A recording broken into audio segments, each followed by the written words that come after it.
사공과 철학자가 어느 날 함께 강을 건너게 되었습니다. 두 사람이 열심히 사공이 노를 젓고 이제 강을 건너던 중에 이 철학자가 사공을 향해서 질문 하나를 던졌습니다. 혹시 사공 되시는 분 철학을 좀 아세요? 철학을 좀 배워본 적 있습니까? 철학을 좀 나눠본 적 있습니까? 그렇게 물었어요. 그랬더니 이 사공이 저는 평생 노만전이라고 철학에 대한 걸 잘 모릅니다. 그렇게 대답을 했습니다. 그러니까 이 철학자가 그렇다면 인생의 3분의 1을 헛되이 사신 것 같은데요. 조금 자존심은 상했지만 침묵으로 또 조금 더 갔습니다. 또다시 철학자가 묻습니다. 혹시 그러면 문학에 대해서 좀 아시는 게 있습니까? 문학에 대해서 좀 듣고 같이 토론한 적 있습니까? 저는요, 문학에 대해서도 잘 모릅니다. 열심히 이렇게 노만 짓고 살아왔습니다. 배가 어느덧 중간쯤 도달을 하였습니다. 그런데 갑자기 급류가 막 흐르기 시작하는 거예요. 배가 막 핸들이 안 되는 겁니다. 주체가 안 되는 겁니다. 사공도 애를 써봤자 배가 제대로 움직여지지 않았어요. 결국은 막 흔들리다가 배가 전복이 돼버리고 말았습니다. 두 사람이 다 물에 빠졌습니다. 허우적거리고 있습니다. 그때 사공이 철학자에게 묻습니다. 혹시 수영할 줄 아세요? 그러니까 이 철학자가 저 수영을 해본 적이 한 번도 없는데요. 그럴 때 이 사공이 말합니다. 당신은 인생의 전부를 잃어버린 것입니다. 여러분 인생을 살다 보면 깨닫는 거 있죠. 정말 중요한 게 뭘까? 철학과 문학, 과학, 세상학문 모든 것을 다해서 최고봉에 올라갔다 할지라도 수영할 줄 모르면 생명 구할 수 없다고 하는 거예요. 모든 것 세상에 다 가졌다 할지라도 물에 빠지는 그 순간 수영 못하면 모든 것이 다 끝이라고 하는 말씀입니다. 강을 건너는데 물속에 빠졌을 때 가장 필요한 것은 다름 아닌 수영 실력입니다. 그렇지 않으면 외부에서 구명줄을 던져서 그거 붙잡고 나오는 수밖에 없다고 하는 것입니다. 사도 바울이 인생 살면서 깨달은 거 있었습니다. 그는 가말리엘 문해생으로서 참 철학과 또 신학 모든 학문들을 거의 이렇게 완벽하게 공부한 사람이나 마찬가지입니다.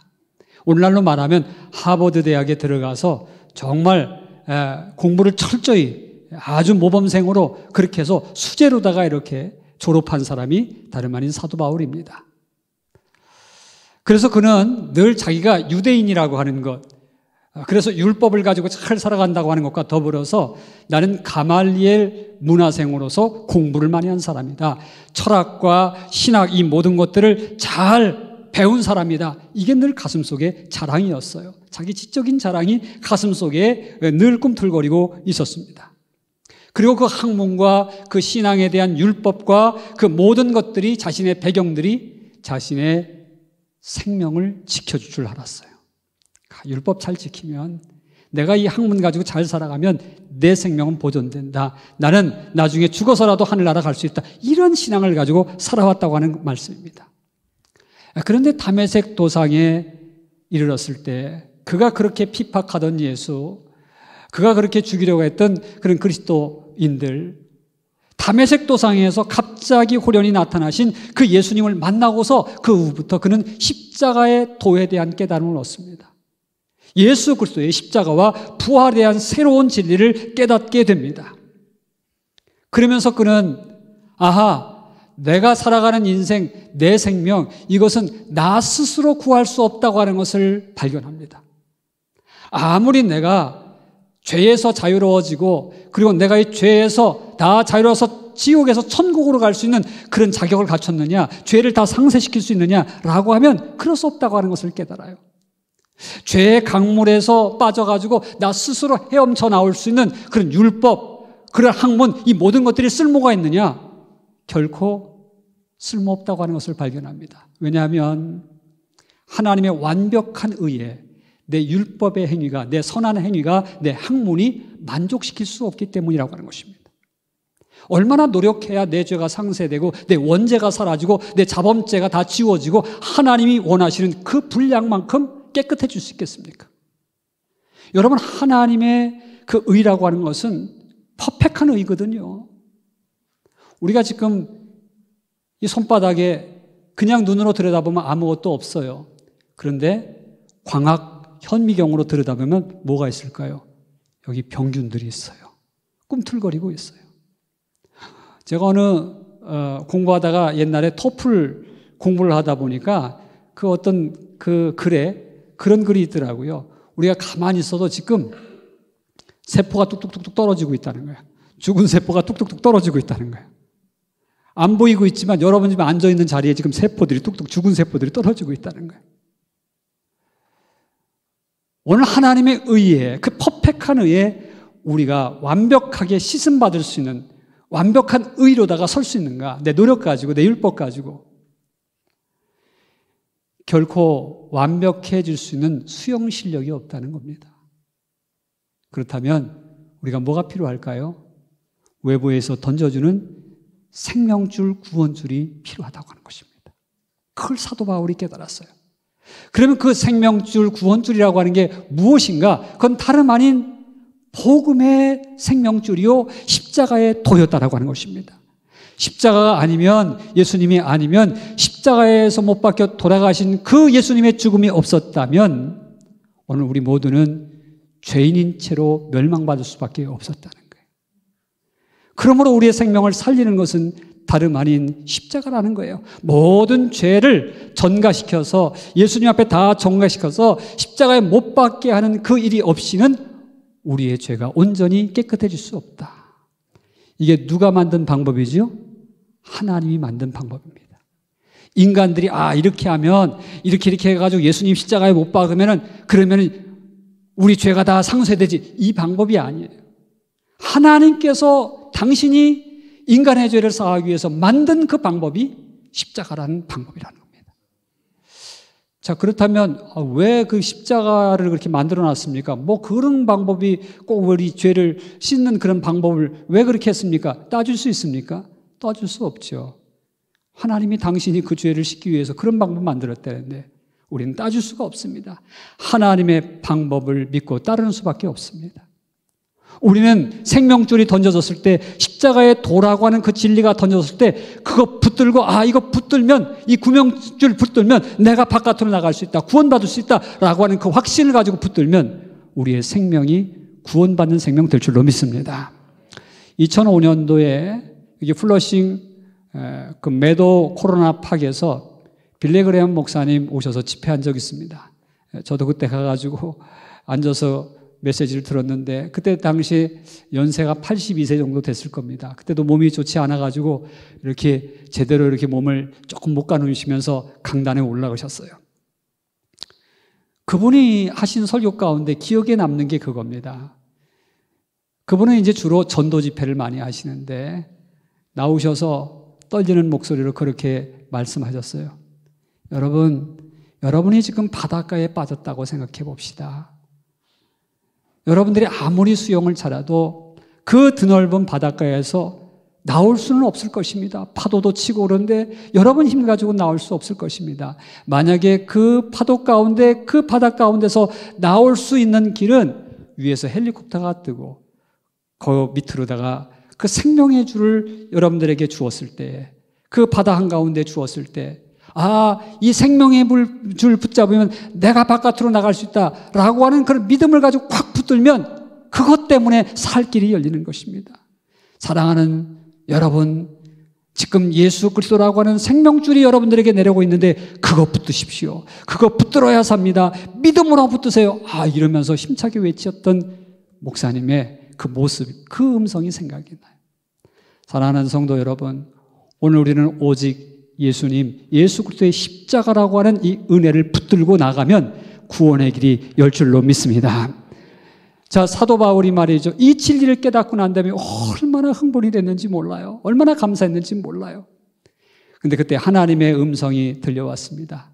이제 너는 이방인을 위해서 사도로 세웠노니 나가서 복음을 전하라는 겁니다. 생명줄을 던지라는 겁니다. 하나님께서 주신 십자가의 돌을 세상 사람들에게 던져서 그거 붙잡고 구원받게 만드는 그 사역을 하라는 겁니다. 그래서 가슴에 십자가의 돌을 품고 그리고 예수님께서 주신 그 말씀 사명을 품고 이제는 전도자가 됩니다. 여러분 아시잖아요. 우리가 계속해서 지금 배우고 있습니다만 그런 불붙는 마음이 생겨서 이제는 1차 전도여행도 하고 2차 전도여행, 3차 전도여행을 하면서 생명 걸고 복음을 전합니다. 생명줄을 던집니다. 그런데 2차 전도여행 때에 이제 고린도에 가서 복음을 전하지 않습니까?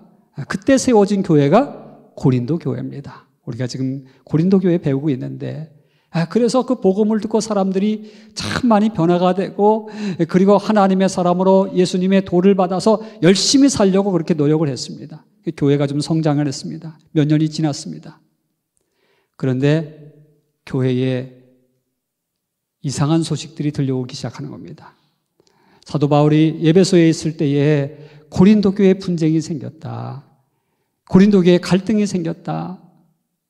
정말 피땀 흘려 세우는 그 교회에 그런 문제, 그런 갈등들이 생겼다고 하니까 가슴이 너무너무 아파서 하나님 앞에 기도하며 어떻게 해결할까라고 하는 것을 물었을 때 하나님께서 가슴속에 고린도 교회에 외칠 메시지를 주십니다. 그래서 이제 그 메시지를 가지고 오늘 썼던 것이 고린도 전서였다라고 하는 말씀을 드렸어요. 자, 먼저 사도 바울은요, 기도 중에 고린도 교회가 어떤 문제가 있었는가 그 원인을 발견했습니다. 그 원인은 다름 아닌 본질을 잃어버렸던 겁니다. 본질을 잃어버렸던 거예요. 어떤 본질을 잃었습니까? 정말로 십자가의 도, 예수 그리스도의 그 구원에 대한 그 복음에 대한 본질을 잃어버리고 그리고 주변 것, 사소한 것에 목숨을 걸기 시작했어요. 교회의 본질이 아닌 것, 비본질인 것, 파벌 이런 것들을 중심으로 해서 교회를 세워가려고 했어요. 나는 아볼로파다, 나는 바울파다, 나는 게바파다, 나는 그리스도파다라고 하는 걸 그런 걸 중심으로 해서 교회를 세워나가려고 했어요. 또한 복음이 아닌 것, 복음에다가 자꾸 덕지덕지 다른 것을 붙입니다. 율법을 자꾸 붙입니다. 이상한 것들을 붙입니다. 그래서 복음을 왜곡시키는 그것을 가지고 교회를 세워나가려고 했어요. 이것 때문에 분쟁이 생기는 겁니다. 이런 이상한 교리들이 들어와서 갈등이 생기는 겁니다. 이것을 사도 바울이 깨닫고 가슴 아파하면서 이제 이 본질을 전해주는 겁니다. 여러분 고린도전서 1장에서 이미 사도 바울이 중심으로 던졌던 메시지가 십자가의 능력이었습니다. 십자가의 도와 능력에 대해서 말씀을 드렸습니다. 십자가의 능력은 구원시키는 능력이 있었고 십자가의 능력은 하나님과 우리 사이에 갈라졌는데 우리가 죄인인지를 하나님 앞에 나가지 못하게 됐는데 이제는 예수 그리스도의 십자가로 말미암아 하나님 앞에 나가게 됐다. 연결되어지게 됐다라고 하는 것을 십자가의 능력으로 전했습니다. 여러분 그렇습니다.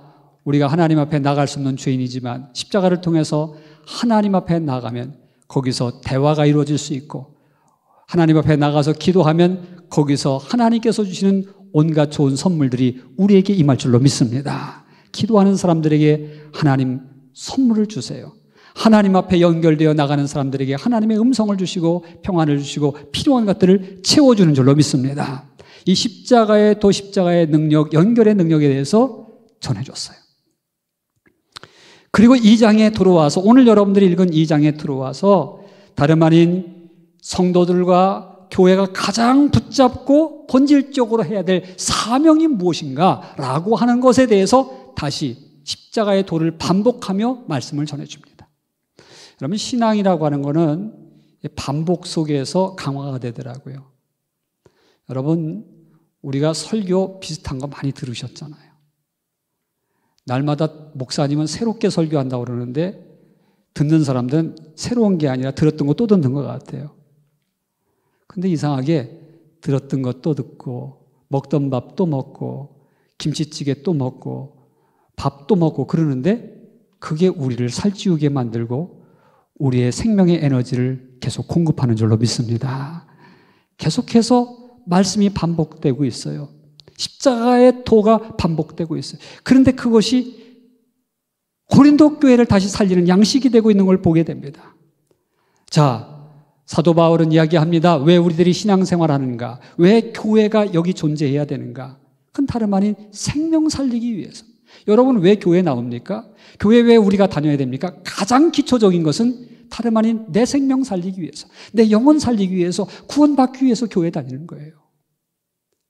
이것이 가장 본질적이고 기초적인 신앙으로 자리 잡지 않고 다른 것, 엉뚱한 것, 다른 비본질적인 것에 기준을 두고 교회 나온다 그러면 그거는 잘못된 신앙이에요. 아, 그 교회 갔더니 사람이 많고, 그 교회 갔더니 비즈니스 하기에 좋고, 그 교회 갔더니 내가 음악 하기에 좋고, 그 교회 갔더니 친교하기 좋고, 그래서 나온다면 그건 비본질적인 거예요. 가장 중요한 것은 다름 아닌 내가 교회 나가서 복음의 메시지를 듣고 그리고 믿음을 가져서 내가 구원받기 위해서 내 생명 영원토록 하나님 앞에 가기 위해서 내가 교회 나온다 그 말이에요. 교회가 왜 여기에 서 있는가? 라고 하면 복음을 전하여서 그렇게 찾아온 사람들 죽음에서 영원한 생명으로 만들어 놓기 위해서 교회가 존재한다는 겁니다. 이거 아니고 다른 뜻으로 교회가 존재한다라고 하는 것은 교회가 타락된 것이라 그런 말이에요. 그러므로 교회의 본질적인 사명은 생명 살리는 거예요. 여러분들이 교회 다니는 근본적인 이유는 내 영혼 구원시키기 위해서 교회 다니는 거예요. 그 다음에 이제는 다른 프로세스들이 진행이 되는 것입니다. 자, 그래서 사도 바울은요, 지금 2장에 넘어와서 맨 처음 고린도의 교회에 가서 전도한 이야기를 시작합니다. 어떻게 해서 교회가 세워졌는가? 그것을 말씀합니다. 오늘 말씀해 보면 내가 무엇을 가지고 너에게 나갔는가? 다름 아닌 하나님의 증거, 마르투리온이라고 하는 그 말로 쓰여져 있는데 하나님의 증거, 복음, 또 미스테리온이라고 하는 말로 또 오랜 사본에 쓰여 있는데 하나님의 비밀, 이것을 가지고 너에게 나갔다. 그 나간 이유는 다름 아닌 생명 살리기 위해서 나갔고, 그리고 그 생명 살리기 위해서 나간 그 복음이 교회를 세우게 되었고, 그 교회는 또한 계속해서 사람들의 생명을 살리기 위해서 여기 세워졌다고 말씀합니다. 그러면서 또 한 가지 사도 바울이 이렇게 생명 살리기 위해서 나갔고 그런 교회를 세워나갔는데 그걸 하기 위해서 내가 처음에 어떤 마음이 있었는가라고 하는 것도 고백합니다. 자, 복음을 전했던 사도 바울의 마음은 어떤 것이었을까요? 오늘 고린도전서 2장 3절에 있는 말씀에 보니까 내가 너희 가운데 거할 때 약하고 두려워하고 심히 떨어노라 그럽니다. 대사도, 정말 전도에는 전문가와 같은 그런 사도 바울이 고린도 교회에 나가서 전도할 때에 마음이 약해졌고 두려웠고 떨렸다고 말합니다. 왜 그렇게 떨렸을까요? 복음 한두 번 전해진 것도 아닌데 벌써 1차 전도 여행도 다 마쳐가지고 복음 전하는 게 능숙할 것 같은데 왜 떨었을까요? 두 가지 이유가 있다고 이렇게 생각이 됩니다. 첫째는 외부적인 요인일 겁니다. 고린도 교회 그 지역은 여러분들에게 이미 말씀을 드렸지만은 참 환락의 도시였습니다. 도덕적으로 타락한 도시였습니다. 그리고 우상 숭배가 성행했던 도시였습니다. 그리고 철학도 강했던 그런 도시였어요. 자, 여러 가지 환경과 분위기로 봐서 또 사람들의 성향으로 봐서 복음을 전할 때 그 복음이 쉽게 들어가지 못할 환경이었다는 것입니다.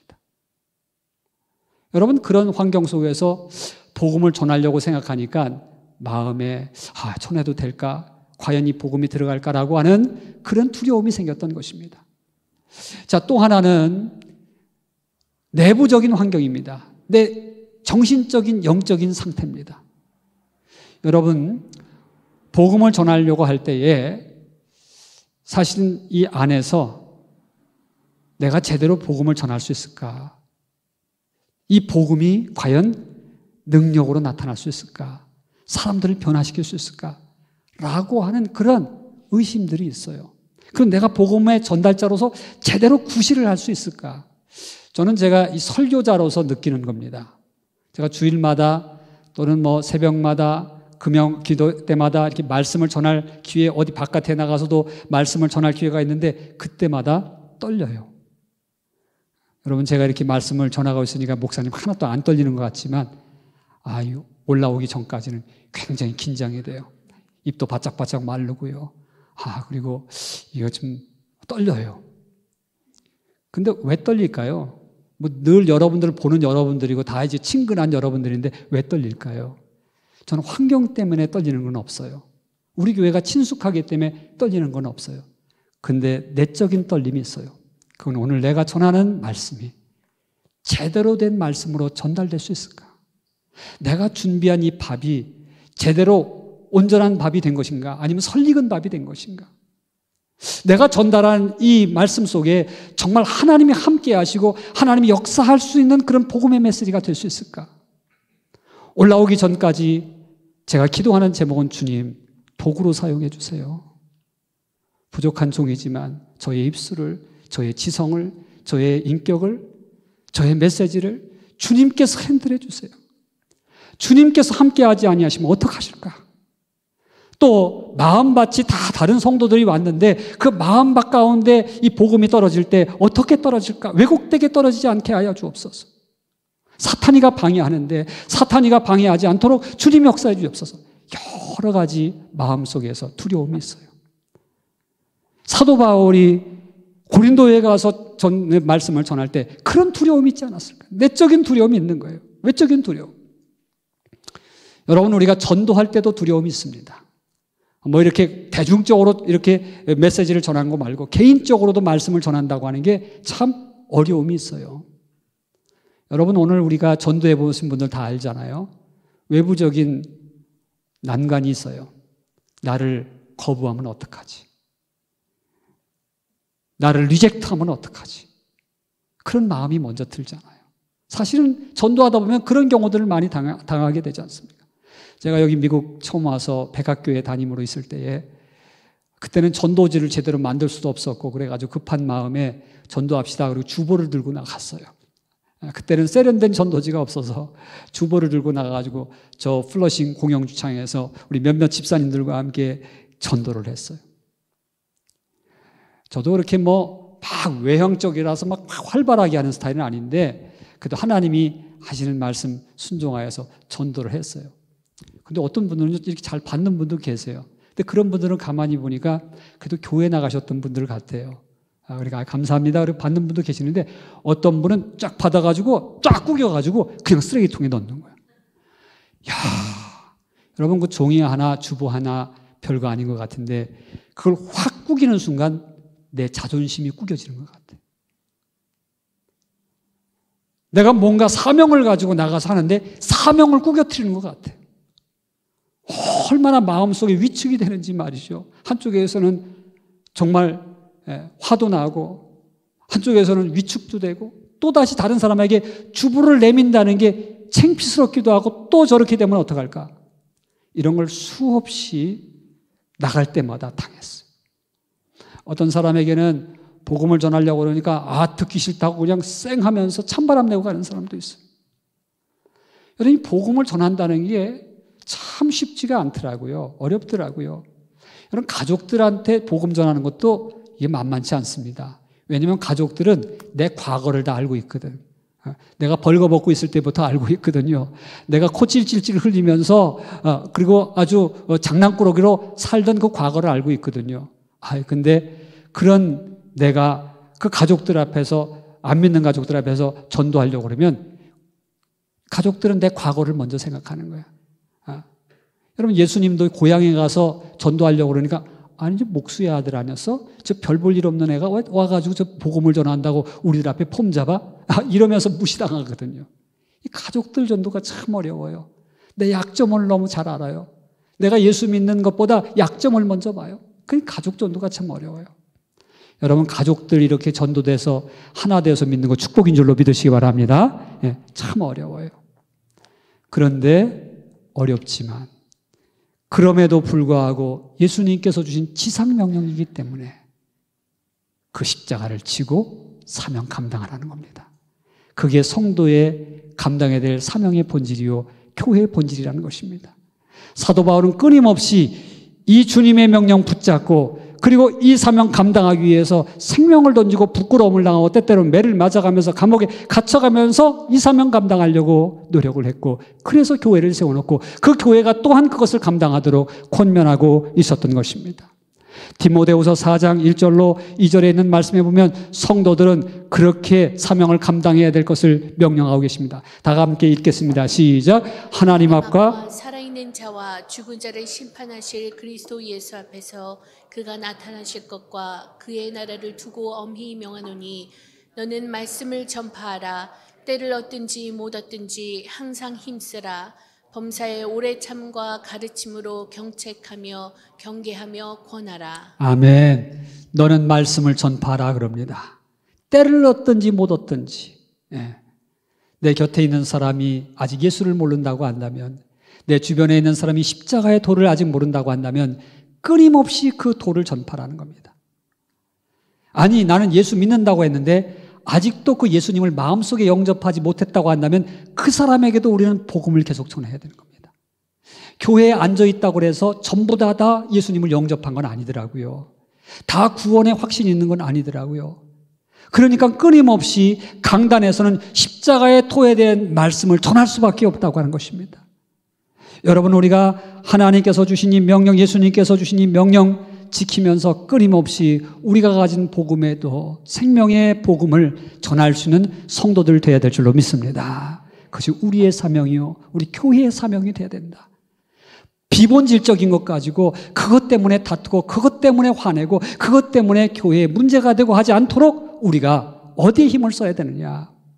생명 구원하는 일에, 내 생명 구원받고 다른 생명 구원하는 일에 힘을 써야 된다라고 하는 것입니다. 자, 그런데 이제는 이렇게 복음을 전해야 되는 것까지는 알았는데, 그런데 복음을 어떻게 전해야 될까? 본질적인 사명 가지고 복음을 전해야 되는데 복음을 이렇게 전할 때 어떻게 전해야 될까?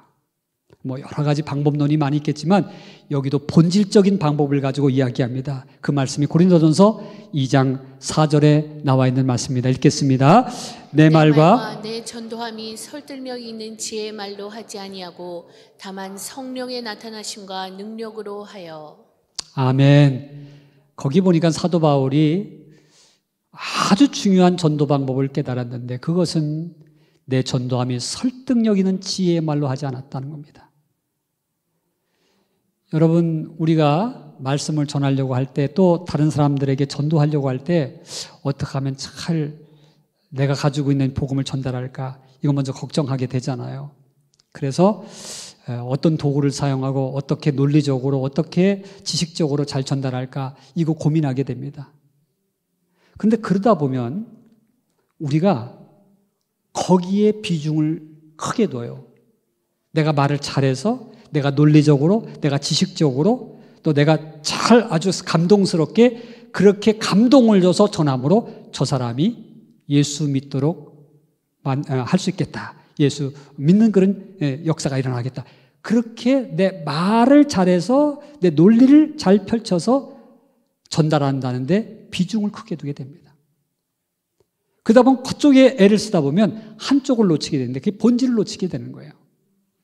복음이 전달되어서 그 복음이 역사하는 힘을 가지려면 내가 지혜의 말로 전하는 것보다 어디에 우선순위를 둬야 되느냐라고 하면 성령의 나타나심과 능력이 내 전하는 복음을 통해서 일어나도록 해야 된다라고 하는 거에 중점을 둬야 된다는 것입니다. 그러니까 아무리 말을 잘하고 아무리 지혜를 가지고 한다 할지라도 성령이 역사하지 않으면 안 된다는 거예요. 성령이 함께하지 않으면 역사가 나타나지 않는다. 사도 바울이 그거 깨달았어요. 그래서 성령이 함께하는 그 역사가 일어나야 된다. 사실 사도행전 17장 16절에 있는 말씀에 보면 바울이 아덴에서 전도한 이야기가 나옵니다.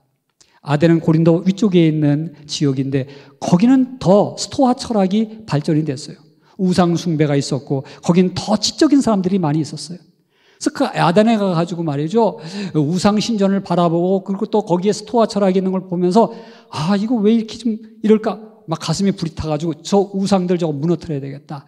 저 철학을 가지고 있는 사람들 내가 좀 변화시켜야 돼. 그래서 스토아 철학자들한테 가가지고 복음을 전합니다.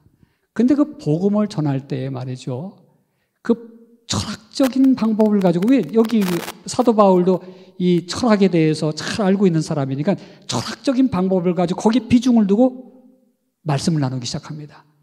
그런데 철학적인 방법을 가지고 이야기하다 보니까 논쟁이 되고 그리고 그게 쟁론이 됩니다. 그래 말싸움이 되는 겁니다. 거기에 있는 말씀에 가서 보면은 18절에 있는 말씀인가요? 한번 다 같이 읽겠습니다. 시작.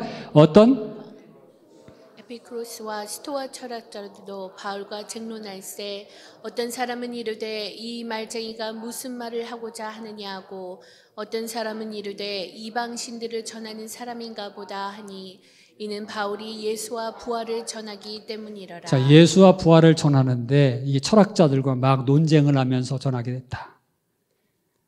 철학적인 논쟁을 하면서 이성적인 사고를 가지고 비중을 두고 했어요. 근데 그 사람들이 자꾸 논쟁을 하려고 그러지 받아들이려고 하지 않아요. 여러분, 복음을 전할 때 자꾸 따지고 들고 그걸 변론하고 변증하려고 막 이렇게 하다 보면 이게 싸움이 되더라고요.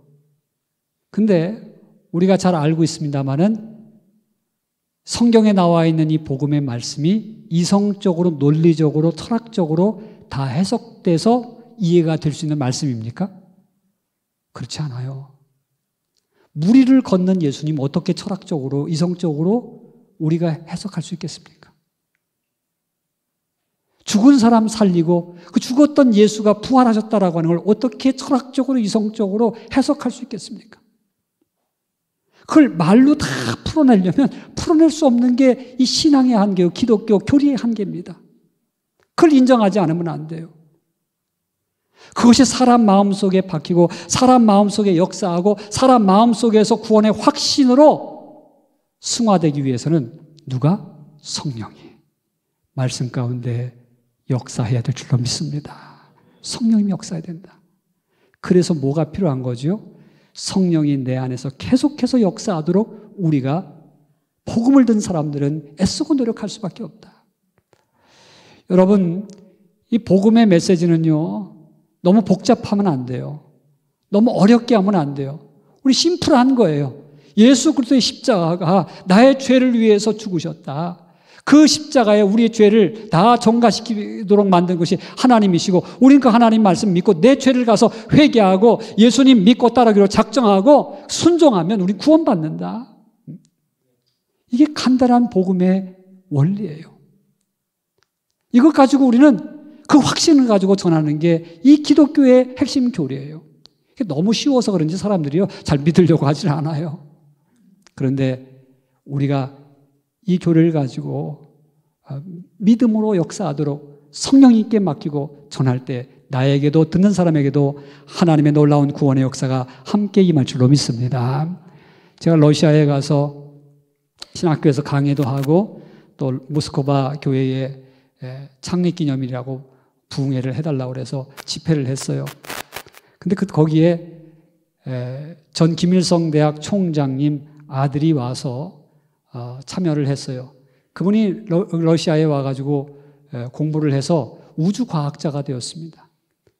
그러니까 이 과학자로서 상당히 이제 권위 있게 그렇게 일을 하고 있다가 복음을 알고 예수님 영접하고 공부해서 이 공부를 잘하니까 목사님이 되셨어요. 그래서 이제 제 집회에 와가지고 참석하고 예배가 끝나서 제가 목사님 사무실에 앉아 있는데 누가 노크를 하더니 들어오세요. 바로 그분이셨어요. 우리 조 목사님이 저한테 소개를 했어요. 이분이 전 김일성 대학 총장님의 아들이신데 과학자라고요. 반갑게 인사를 하고 앉아서 잠깐 대화를 나눴습니다. 근데 이분이 그렇게 말씀하세요. 목사님, 제가 목사님 설교를 듣다 보니까 복음이 굉장히 심플한 것 같아요. 쉬운 것 같아요. 근데 저는 설교하는 게 정말 어렵고요. 정말 힘듭니다. 왜냐하면 제가 목사가 된 이후에 강단에 서서 설교할 때마다 이걸 과학적으로 준비를 했다는 거예요. 말씀을. 이성적으로 논리적으로 준비해서 전하려니까 이거 걸리고 저거 걸리고 이거 전해서 과연 사람들이 믿을까 이거 따지다 보니까 설교가 제대로 안 되더라는 겁니다. 근데 한 가지 알았다는 거예요. 하나님의 복음은 논리적인 거나 철학적인 거나 그걸 중심으로 해서 전하는 게 아니라 믿음으로 전하는 것이구나. 할렐루야. 믿음으로 우리가 받고 믿음으로 전하는 것이구나. 우리는 다 이게 익숙해서 별로 아멘도 크게 안 하시지만 그분한테는요, 그게 와닿은 거예요. 그 쉬운 게 와닿은 거예요. 여러분, 우리가 믿음이 없거나 또 성령님께서 역사하지 않으면 믿는 생활이 어려워요. 근데 성령님께서 함께 역사하시면 믿음 생활이 쉬워질 줄로 믿으시기 바랍니다. 복음 전하는 게 쉬워지는 거예요. 그래서 사도 바울이 바로 그거 말씀하는 겁니다. 내가 이렇게 지혜로 어떤 철학으로 복음을 전하는 것이 아니라 이제는 성령의 능력으로 복음을 전하려고 했다. 거기에 기준을 두고 전하려고 했다. 고린도전서 2장 4절로 5절에 있는 말씀 역시 말합니다. 함께 읽겠습니다. 2장 4절. 내가 너희 중에서 예수 그리스도와 그가 십자가에 못 박히신 것 외에는 아무것도 알지 아니하기로 작정하였습니다. 내 말과 내 전도함이 설득력 있는 지혜의 말로 하지 아니하고 다만 성령의 나타나심과 능력으로 하되 너희 믿음이 사람의 지혜에 있지 아니하고 다만 하나님의 능력에 있게 하려 하였노라. 아멘. 그렇습니다. 이제 사도 바울이 다시 한번 성도들의 사명과 교회의 사명에 대해서 말씀을 주십니다. 교회가 막 분쟁 속에 있고 어려움이 있고 성도들이 시험당하고 세상이 혼란하고 이럴 때 너희들은 복음의 십자가 능력을 붙들어야 된다. 혼돈스러울수록 더욱더 복음의 능력을 붙들어야 된다. 그리고 우리 교회가 해야 될 사명이 뭐냐? 십자가의 능력을 붙들고 그 십자가의 능력을 전하는 사명을 함께 감당해야 된다. 다른 거에 신경 쓰면 안 된다.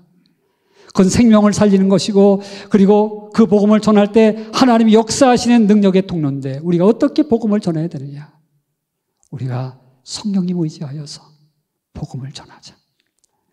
성령님께서 우리가 전하는 복음 가운데 강력하게 역사할 수 있도록 우리가 성령님을 의지하고 성령님의 통로가 되도록 하자. 사랑하는 성도 여러분, 오늘 우리 그레인네 교회에 주시는 말씀인 줄로 믿습니다. 2000년 전에 고린도 교회에 주신 말씀이지만 오늘 우리 교회에 주신 말씀이에요. 우리 교회의 본질이 뭘까? 생명 살리는 거다. 내 가족들, 내 주변 사람들, 그리고 신앙생활을 한다고 하지만 아직도 예수 그리스도의 십자가의 도에 대한 그 믿음이 없는 사람들, 이 말씀을 전해서 살리는 것, 그것이 교회가 해야 될 사명이에요. 우리의 사명이에요. 우리는 전도의 사명 주셨어요. 십자가의 도를 전함으로써 우리가 생명 구원한 일에 힘써야 될 게 우리의 사명이에요. 저는 이제 가을을 맞아여서 우리 교회가 조금 더 전도에 힘쓰는 교회가 되기를 주님의 이름으로 부탁을 드립니다. 이제까지 우리가 그냥 좀 나만 잘 믿으려고 하는데 힘을 써왔어요. 여러분, 코로나 지나면서 얼마나 여러분들 바쁘시고 마음에 부담되고 또 세상이 뒤숭숭하니까 우리가 참 우리 자신들 챙기느라고 정말 정신없이 살아왔습니다. 그런데 이제는 우리 주변을 돌아봐서 우리가 생명 살리는 일에 주님 부탁하신 그 일에 관심을 가지고 십자가의 도를 함께 전함으로 말미암아 성령의 능력에 의지하여서 그 도를 전함으로 말미암아 주님이 기뻐하시는 교회, 사명을 감당하는 교회 되기를 주의 이름으로 축복합니다. 이제 우리 다 같이 찬양하면서 오늘 기도로 나가도록 하겠습니다.